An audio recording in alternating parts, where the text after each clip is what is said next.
glimmer of dawn paints the distant horizon with a rosy glow. The earth awakens to the first touch of the morning sun. The plants and trees twist and turn and try in hundreds of ways to catch a ray of light. Their whole life is a worship of the sun. Of all nature's marvelous manifestations, flowers are the most perfect, the most divine creations. With their delicate beauty, their fragrance and ardent hues, they delight the eye and enchant the senses. But flowers also move us in more mysterious ways. They touch our deepest sensibilities, express our innermost emotions, like joy and fulfillment, devotion and worship, love and remembrance, sorrow and pain. It is not strange that we offer flowers in worship as gestures of love and friendship, to mark moments of joy and auspiciousness, and also in sadness, parting, and remembrance. Flowers have a language all their own, silent and fragrant, subtle yet eloquent. And what is this truth that lies hidden deep within each flower, that vibrates with such intensity and touches our essential being? How can we perceive it? They say, long ago, a strange man labored day after day on a rocky hill, hammering and chipping away at a great boulder. The villagers laughed at him and passed him by, until one day, in place of the inert rock, there stood a goddess, beautiful and glowing, bathed in the soft light of the morning sun. The villagers were awestruck. How did he know that she was hiding there? The sculptor looked far away and said softly, "Because I saw her there." The sculptor's vision had enabled him to penetrate through the rock and to see the goddess within. He had perceived its inner truth, its real being. And so it is with flowers.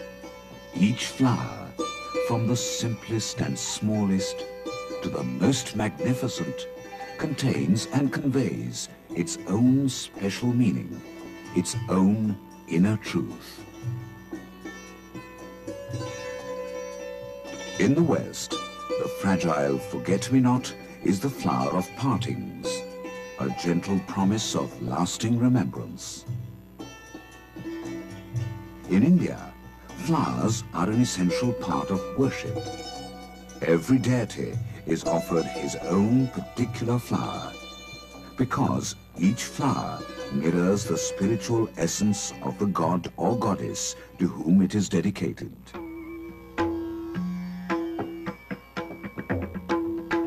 Shiva, the Lord of Lords. Shiva is worshipped with the leaf of the bael tree and the wild dhatura flower.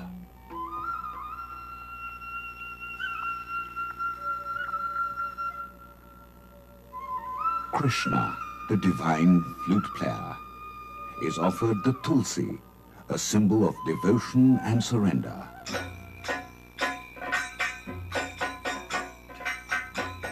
And the mighty goddess Durga, the destroyer of all evil, receives offerings of the dark red hibiscus flower that radiates energy and power.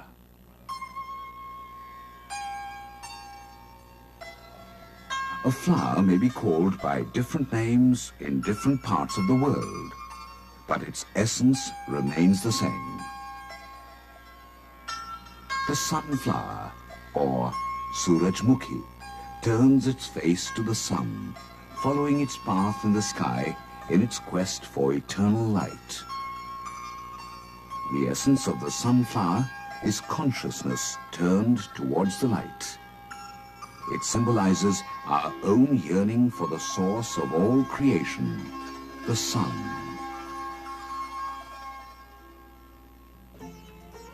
The jasmine, white, fragrant, pure, unchanging and serene, suggesting a sensation of engulfing purity. Whatever be its name, with its divine fragrance, the jasmine is, in essence, purity. The rose, beautiful and perfect, an expression of love and self-giving in every country. At its highest, it is a manifestation of a deep love for the Supreme. And so it is with every flower, a unique vibration, a deeper significance, a profound truth, a spiritual and true name. But how do we unravel these mysteries of nature and penetrate to their very heart? How do we hear the unspoken word and understand the silent language? How do we feel the beautiful aspiration of nature as it rises towards the divine in every flower? How do we go deep within a flower and find its true meaning?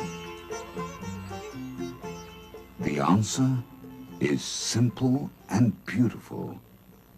Let us love flowers. Just love them.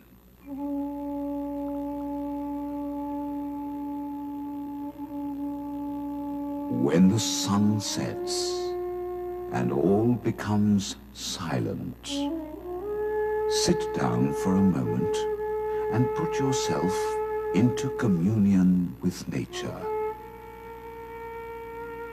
You will feel rising from the earth, from below the roots of the trees, and mounting upward and coursing through their fibers up to the highest outstretching branches, the aspiration of an intense love and longing. A longing for something that brings light and gives happiness, for the light that is gone and they have wished to have back again.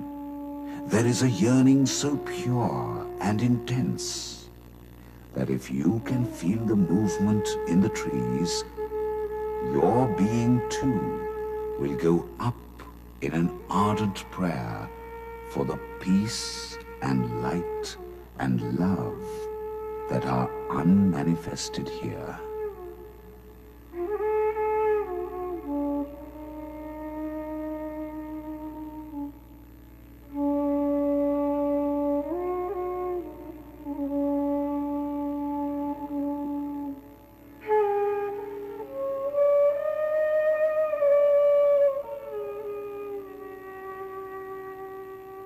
This audiovisual is based on and inspired by the sayings of the mother of Sri Aurobindo Ashram.